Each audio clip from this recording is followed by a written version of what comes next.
चलिए बच्चों, आज हम लोग अगला लेक्चर डिस्कस करने जा रहे हैं, लेक्चर नंबर 7। इसमें आपको पढ़ाया जाएगा जो साइन है, जो आप लोग मान पढ़ते हैं 0 अंश, 30 अंश, 60 अंश। तो यही है 0 से 90 अंश के त्रिकोणमितीय अनुपातों के बारे में पढ़ना है। तो इसके लिए देखिए बहुत ही आसान तरीके से लाया गया है आपकी उंगलियों पर। किस पर? आपकी हाथों की उंगलियों पर लाया गया है इस मान को। देखते हैं सबसे पहले कैसे निकालते हैं।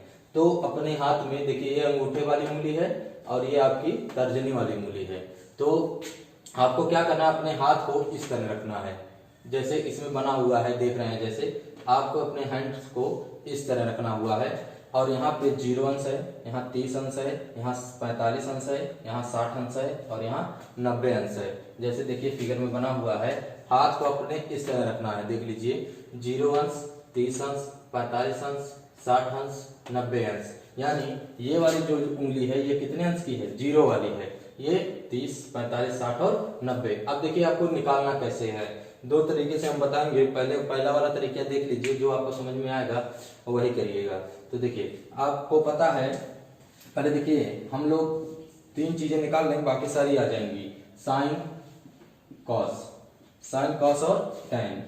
तो टैन पता है आपको, कैसे निकालेंगे? टैन में क्या होता है, पिछली बार हम लोग पढ़े थे, तो साइन बाई कॉस होता था। यानी अगर हमें साइन पता है तो कॉस पता कर लेंगे तो हमारा टैन अपने आप पता हो जाएगा। तो देखते हैं सबसे पहले क्या इसमें। देखिए आपको ध्यान क्या रखना है, ध्यान ये रखना है कि जो साइन चलना है, साइन वो क्लॉकवाइज चलना है, क्लॉकवाइज। और जो कॉस चलना है वो चलना है एंटी क्लॉकवाइज। देखिए कैसे चलना है, साइन चलना है क्लॉकवाइज। क्लॉक मतलब जैसे घड़ी होता है, आपकी घड़ी की सुई जिस दिशा में चलती है, तो घड़ी की सुई आपकी कैसे चलती है? मान लीजिए आपकी घड़ी है, तो घड़ी की सुई जो होती है ऐसे यहां से शुरू करती है और ऐसे चलती है, ऐसे। तो इसको हम लोग क्या कहते हैं? क्लॉकवाइज। तो जो साइन होगा वो इधर से चलेगा, ऐसे। इसको कहेंगे साइन। साइन में जब भी कहना होगा आप इधर से चलेंगे। और कॉस कैसा चलेगा? एंटी क्लॉकवाइज, यानी घड़ी के विपरीत दिशा में। तो देखिए घड़ी की सुई ऐसे चलती है, तो ये जो कॉस वाली रहेगी आपको इधर से चलनी है, इधर से, यानी एंटी क्लॉकवाइज। ये इसको इस डायरेक्शन में चलेंगे, ये होगा कॉस। इतनी चीजों को आपको बहुत ध्यान से समझना है, ये इतना याद रहेगा तभी आप निकाल पाएंगे। जो साइन होगा वो किससे चलेंगे? साइन चलेंगे क्लॉकवाइज से। चलिए, तो आपको बस ध्यान रखना है कि जो साइन होगा वो क्लॉकवाइज होगा, क्लॉक घड़ी की दिशा में। जो कॉस होगा वो एंटी क्लॉकवाइज होगा, यानी घड़ी की विपरीत दिशा में। विपरीत, घड़ी की सुई कैसे चलती है? इधर से। तो एंटी क्लॉक मतलब विपरीत, इधर से चलेगी। अब देखिए, अब इतना चीज आपको ध्यान हो गया, साइन कैसे चलना है? क्लॉकवाइज। कॉस कैसे चलना है? Anti clockwise. अब करना क्या है आपको, जैसे देखिए ध्यान से,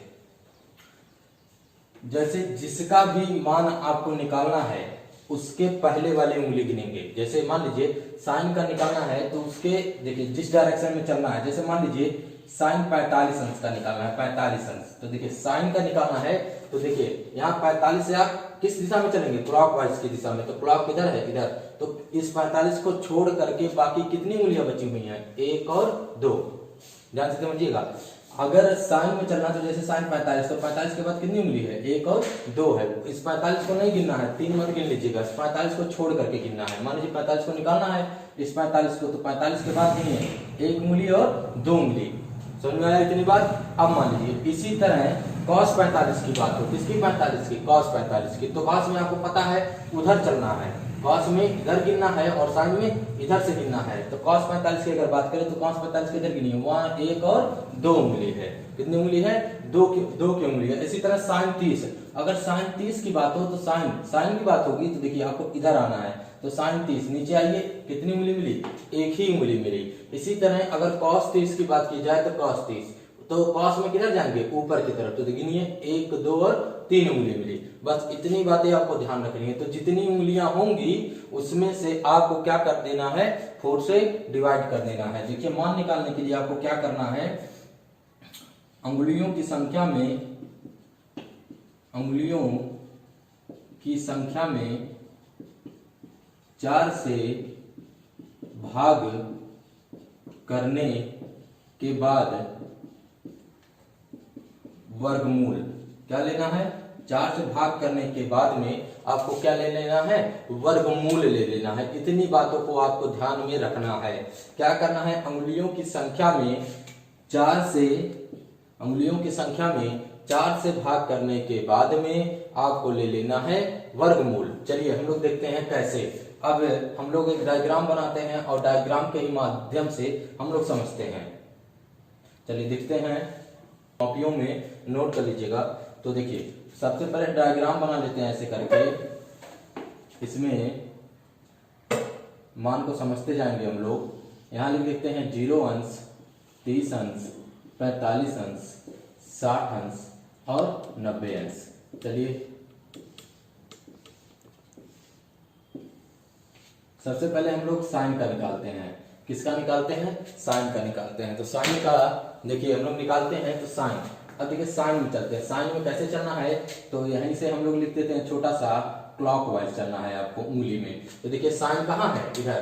तो जैसे साइन 0, तो देखिए 0 है, 0 के इधर एक भी उंगली आई, तो 0 के इधर एक भी उंगली नहीं है। अभी आप इधर में पहुंच जाइएगा, इधर से गिनने लगेगा, इधर नहीं जाना आपको, बस 0 के इधर ही दिखना है, यहीं तक दिखना है, इसके आगे नहीं जाना है। तो 0 के इधर एक भी उंगली नहीं है, यानी एक भी उंगली नहीं है तो कितनी उंगली? 0 उंगली। अब 0 में क्या करना? तो उंगलियों की संख्या में 4 से भाग दे दीजिए। तो 4 से भाग देने पर आंसर कितना आ गया? इसका 0 आ गया। और 0 का आप वर्गमूल लेंगे, यानी करनी में अगर 0 को रखेंगे तो कितना आ जाएगा? 0। तो साइन 0 का मान 0 हुआ।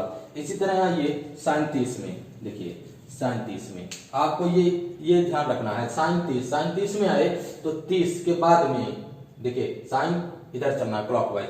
तो 30 के बाद में कितनी उंगली है? एक उंगली है, तो एक ले लीजिए, एक लिए। फिर क्या कहता है? अंगुलियों की संख्या में 4 से भाग कर दीजिए।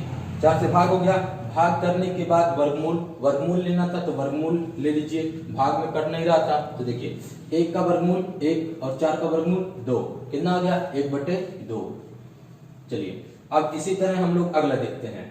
जैसे मान लीजिए साइन 45 अंश का बताना है। किसका बताना? साइन 45। तो 45 कहाँ है? यहाँ है। तो साइन निकालना है, आप इसी दिशा में चलिए। तो 45 के बाद कितनी उंगली है? 1 और 2। तो 2 है, तो 2 में किससे भाग करना है? 4 से। भाग हो रहा है तो काट दीजिए। 2 कम 2, 2 दूना 4, 1/2। अब क्या ले लेना? वर्गमूल ले लीजिए। तो 1/2 हो गया। तो जब वर्गमूल लेंगे तो 1 का वर्गमूल 1 और 2 का वर्गमूल नहीं निकलेगा तो √2। तो 1/√2 हो गया। समझ में आया?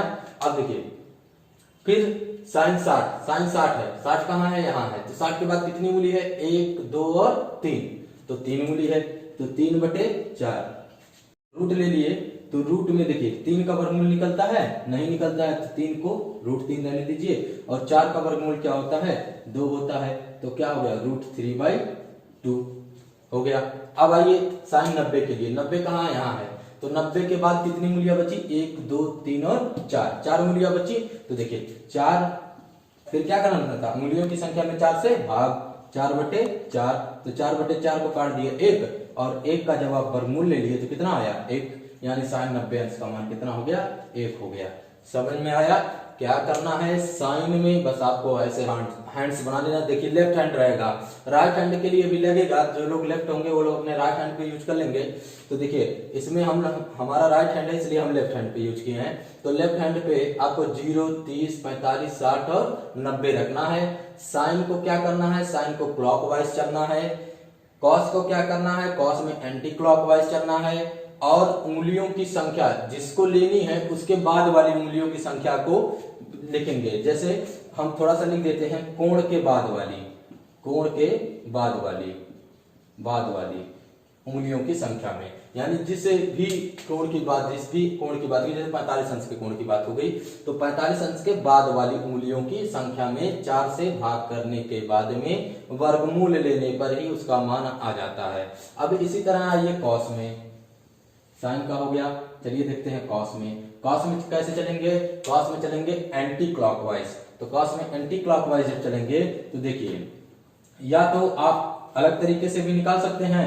मान लीजिए साइन की वैल्यू निकल गई है, तो कॉस की वैल्यू के लिए आप इसको उलटते जाइए। जैसे यहाँ 1 है, 1 को आप यहाँ रख दीजिए, √3/2 को यहाँ रख दीजिए, 1/√2 को यहाँ, और यहाँ इसको यहाँ, इसको यहाँ, इसके क्रम को उल्टा कर देंगे, कॉस का आ जाएगा। लेकिन हम लोग इसी पे समझते हैं कैसे आएगा। तो कॉस में चलते हैं एंटी क्लॉकवाइज। तो जैसे आपसे पूछ लिया गया cos 0, तो cos 0 का मान कितना होगा, तो cos 0 कहाँ है, 0 अंश यहाँ है, तो cos में किधर गिनना था, एंटी क्लॉकवाइज। देखिए ऐसे इधर गिनना है, तो गिनिए 1 2 3 और 4, कितनी उंगलियां हुई, 4। तो 4 में क्या करना था, उंगलियों की संख्या में 4 से भाग, 4/4 काट दिए 1, और 1 का वर्गमूल क्या हुआ, 1 हुआ। देखिए 1 आया, इधर से भी 1 ही आता। इसी तरह cos 30 यहाँ है, तो cos 30 कहाँ है, यहाँ, तो एंड cos में दिखाना है तो आप उल्टा गिनिए, 30 के बाद 1 2 और 3, तो कितनी उंगलियां हुई, 3 में क्या कर देना, भाग 4 से। 4 से करने के बाद वर्गमूल लेना है, तो 3 का वर्गमूल नहीं निकलता, तो √3 नहीं रहने दिए, 4 का वर्गमूल 2 हो गया, तो √3/2 हो गया। अब देखिए ये हो गया। अब इसी तरह आप आगे निकाल लेंगे, हम लिख देते हैं 1/√2 आएगा, 1/2 आएगा और 0 आएगा, ये हो गया। मतलब इसी तरह आप आगे निकाल सकते हैं, साइन का हो गया, कॉस का हो गया। अब आते हैं tan की बारी, tan में आते हैं, चलिए tan में देखते हैं कैसे आएगा। tan में अभी हमने आपको बताया था कि tan बराबर होता है sin/cos, क्या होता है, sin/cos। अब देखिए जैसे आपको tan 0 अंश का निकालना है, tan 0 अंश का निकालना है, तो क्या करना है, पहले sin 0 को निकाल लीजिए, फिर cos 0 को निकाल लीजिए और दोनों को भाग कर दीजिए। तो sin 0 की जो वैल्यू वहां पे आ गई है वो 1 आ गई, 0 आ गई है, और जो cos 0 की वैल्यू आई है ये 1 आई है, 1। तो आप देखिए 1 से 0 में डिवाइड कीजिए तो आंसर कितना आएगा, 0 आ गया। अब देखिए दूसरा वाला है, मान लीजिए tan 30, ये 0 अंश था, मान लीजिए tan 30 अंश का आपको निकालना है, तो tan 30 में क्या करना है, sin 30 को रखना है बटे cos 30 को रख देना है, ये तो 0 के लिए था, तो sin 30 और cos 30 रख देना है। sin 30 की वैल्यू कितनी है, देखिए sin 30 की वैल्यू 1/2 और डिवाइडेड बाई cos 30 की वैल्यू क्या है, √3/2। अब देखिए अब ये मेन वाला डिवाइड है, इसको आप क्या बना लेंगे, मल्टीप्लाई बना लेंगे, तो 1/2, और जैसे ही मल्टीप्लाई बना लेंगे इस डिवाइड की जगह पे, वैसे ही अंश जो है हर में चेंज हो जाएगा और हर जो है अंश में चेंज हो जाएगा, यानी 2/√3। देखिए 2 से 2 खत्म हो गया तो कितना आ गया, 1/√3। तो इसकी वैल्यू कितनी आ गई, इसकी वैल्यू तो आई थी 0, इसकी वैल्यू आ गई 1/√3। अब ऐसे ही आप आगे करते जाएंगे तो वैल्यू आती जाएगी, इसकी वैल्यू 1 और इसकी वैल्यू √3। अब देखिए हम cos 90 की वैल्यू आपको बता देते हैं, cos 90,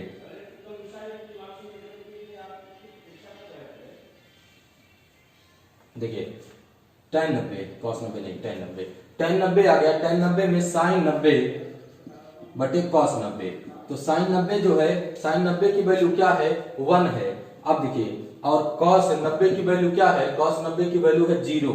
अब देखिए 1 में 0 से भाग देंगे तो क्या 0 आएगा, तो 0 नहीं आएगा। देखिए जो लोग हम लोग पहले पढ़ते थे वो थोड़ा सा था कि 0 से भी भाग करते थे तब भी 0 लिख देते थे, लेकिन अब ऐसा कुछ नहीं है। देखिए अब हम 1 में किससे भाग करना है, 0 से, 1 में भाग करने जाएंगे 0 से, तो 0 का पहाड़ा पढ़िए कि 1 आए तो आप पढ़ते रह जाएंगे, नहीं आएगा। 0 का पहाड़ा मान लो पढ़ते हैं तो कभी भी 1 नहीं आएगा, मान लीजिए 0 0, फिर आप सब्ट्रैक्ट करेंगे 1 बच जाएगा, या 0 1 करने पढ़ेंगे तब भी 0 आएगा, फिर सब्ट्रैक्ट करेंगे 1 आएगा, या 0 का पहाड़ा आप 9 बार पढ़ेंगे, 0 9 जा तब भी 0 ही आएगा। जैसे कुछ भी पढ़ सकते हैं 0 का टेबल, अब मान लीजिए 0 का टेबल 9 बार पढ़े, कहे 0 9 जा तब भी 0 आ गया, फिर 1 बच गया। ऐसे ही 0 का टेबल आप कितनी भी बार पढ़ते जाएंगे उससे कोई फर्क नहीं पड़ेगा, हमेशा आंसर 0 आएगा। यानी डिवाइड हमेशा हमारा जो शेषफल होगा वो हमेशा एक ही बचता जाएगा, यानी हमारा डिवाइड नहीं हो पाया तो इस कंडीशन में पता ही नहीं है कहां पर कट रहा है, तो इसे हम इनफाइनाइट लिख देते हैं। इसे ही हम लोग क्या कहते हैं, अनंत, जिसका पता ही नहीं है कि डिवाइड कहां पे जाके खत्म हो रहा है, तो इसे ही हम इनफाइनाइट इंग्लिश में बोलते हैं और हिंदी में क्या बोलते हैं, अनंत बोलते हैं। तो ये हो गया साइन कॉस और tan की वैल्यू। अब हो गई आपके साइन कॉस tan की वैल्यू। अब आती है कॉट की, सेक की और कोसेक की। किसकी वैल्यू आती है, कॉट की, सेक की और कोसेक की। तो देखिए कॉट और सेक और कोसेक के लिए अभी हम बताते हैं, पहले आप लोग इतना स्क्रीनशॉट लीजिए और समझ लीजिए, फिर आगे देखते हैं। चलिए आप लोग इसको नोट कर चुके होंगे। अब हम इसको इधर से मिटा करके और इधर इसको मिटा देते हैं और यहाँ पे समझते हैं, वहां थोड़ा दिक्कत हो रही है, जगह कम है, तो आगे हम लोग देखते हैं। इसको मिटा देते हैं, आप लोग नोट कर लीजिएगा। देखिए नहीं समझ में आएगा होगा तो एक बार पीछे करके देखिएगा और अच्छे से समझिएगा। चलिए देखते हैं फिर आगे।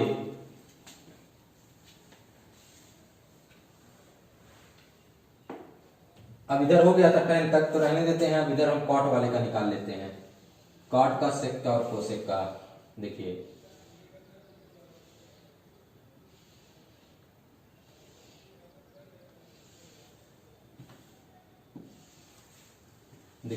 यहां मान लीजिए था कॉट, उसके बाद है सेक और उसके बाद है कोसेक। सेक है और कोसेक है। तो आप लोगों को एक चीज बताया गया था कि साइन जो होता था वो कोसेक का रेसिप्रोकल व्युत्क्रम होता था, यानी क्या अंश को हर में और हर को अंश में चेंज कर देते थे तो कोसेक आ जाता था। इसी तरह कॉस का रेसिप्रोकल सेक होता था और tan का रेसिप्रोकल कॉट होता था। अब देखिए कैसे, जैसे मान लीजिए ये 0 अंशी है, 30 अंशी है, 45 अंशी, आप लोग जानते थे कॉट का मान लीजिए निकालना है, तो कॉट इक्वल टू जानते हैं 1/10 या tan इक्वल टू 1/cot, ऐसे जानते हैं। देखिए tan है तो cot आप कई तरीकों से निकाल सकते हैं, 1/, करके निकाल सकते हैं, या फिर इसी नंबर को आप उल्टा करके रख सकते हैं। जैसे मान लीजिए ये इनफाइनाइट है तो आप यहाँ पे इनफाइनाइट रख दे, पहले से शुरू करेंगे। √3 है तो यहाँ √3 आएगा इस बार, यहाँ 1 है तो यहाँ 1 आएगा, यहाँ 1/√3 आएगा और यहाँ 0 आएगा। इस तरह भी ला सकते हैं और इस तरह भी ला सकते हैं। जैसे मान लीजिए आपको cot 0 निकालना हो, क्या निकालना है, cot 0 निकालना है, तो 1/tan 0 कर दीजिए, तो 1/ क्या कर देंगे, tan 0 की वैल्यू 0 है। अब देखिए 0 से 1 में डिवाइड करेंगे, क्या आएगा, इनफाइनाइट आएगा।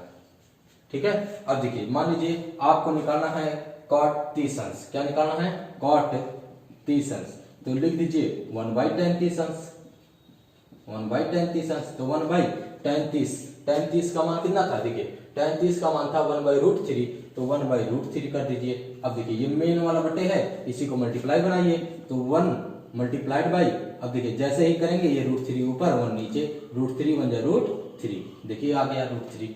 ऐसे ही tan 45 का मान कितना है, 1 है, तो cot 45 का मान लीजिए आपको निकालना है, इसको मिटाते हैं। देखिए मान लीजिए आपको cot 45 निकालना है, तो cot 45 अंश निकालना है, तो क्या लिखेंगे, cot 45 1/tan 45, 1/tan 45, तो 1/tan 45 का मतलब हो गया 1/tan 45 का मान कितना था, 1 देखिए आया 1। अब इसी तरह आप आगे निकाल सकते हैं। फिर cos sec की बारी आती है, तो हमने पढ़ाया, आपको पढ़ाए थे क्या था, sec बराबर 1/cos या cos बराबर 1/sec, दोनों चीजें बताई गई थी। sec बराबर 1/cos या cos बराबर 1/sec। तो देखिए हमें sec निकालना है, तो sec मान लीजिए हमें निकालना है 0 अंश, क्या है अंश, 0 अंश, तो 1/cos 0 कर देंगे। तो देखिए 1/cos 0, cos 0 का मान कितना था, 1 था, तो 1/1 कर दिए, cos 0 का मान 1 था, तो 1/1 मतलब 1, तो sec 0 अंश का मान कितना आ गया, 1 आ गया। इसी तरह sec 30 अंश, sec 30 अंश है, तो इसी तरह sec 30 अंश का निकालेंगे, तो 1/cos 30 अंश कर देंगे, तो cos 30 अंश करेंगे, तो देखिए 1/cos 30 अंश का मान कितना है, कर्ण 3/2, कर्ण 3/2, ये मेन वाला बटे है, तो 1 गुणे बनाइए, 2 ऊपर और 3 नीचे, तो 2/कर्ण में 3 आ गया, किसका मान आ गया, sec 30 अंश का मान। तो sec 30 अंश का मान क्या आया, 2/कर्ण में 3 आ गया। तो इसी तरह आप पूरा सेक निकाल लीजिए, इसी तरह आप पूरा कोसेक निकाल लीजिए। आगे बढ़ाएंगे तो वीडियो लंबा हो जाएगा, आप लोग इसी तरह जस्ट इसके लगा सकते हैं। चलिए हम मान लिख देते हैं, इसका मान जब निकालेंगे तो √2 आएगा, इसका मान 2 आएगा और इसका मान इनफाइनाइट आएगा। इसी को उल्टा कर देंगे या साइन से निकालेंगे तो कोसेक आ जाएगा, इनफाइनाइट 2 √2 और कितना आ गया, 1 आ गया। समझ में आया? कोई दिक्कत होगी तो आप पूछ सकते हैं। Sine clockwise, cos anti clockwise, क्या लेना है, जिस कोण की बात होगी उसके बाद वाली उंगलियों की संख्या में, उसको नहीं, उसके बाद वाली उंगलियों की संख्या। जैसे 45 की बात है तो 45 को नहीं लेना है आपको, 45 के बाद अगर साइन लेना है तो 45 के बाद क्लॉकवाइज में गिनेंगे, कॉस लेना है तो एंटी क्लॉकवाइज में गिनेंगे। उसके बाद वाली उंगलियों की संख्या में आपको 4 से भाग कर देना है, 4 से भाग करने के बाद में आपको वर्गमूल ले लेना है और जो ही वर्गमूल लेंगे वही उसका क्या हो जाएगा, मान हो जाएगा। चलिए आज के लिए इतना ही रहने देते हैं। आप मान को लिख लीजिए, अच्छे से कॉपी में समझ लीजिए, एक बार अपने आप से ट्राई कर लीजिए क्या आंसर सही आता है या नहीं आता है। मान हमने यहाँ पे पूरा मान लिख दिया है, इसको कॉपी में नोट कर लीजिए और अपने आप से ट्राई कीजिए क्या आ रहा है, लगा पा रहे हैं। लगा लेंगे तभी आगे के क्वेश्चनों में आप उसको अच्छे से कर पाएंगे, नहीं तो नहीं लग पाएगा। तो चलिए आज के लिए इतना ही रहने देते हैं। धन्यवाद।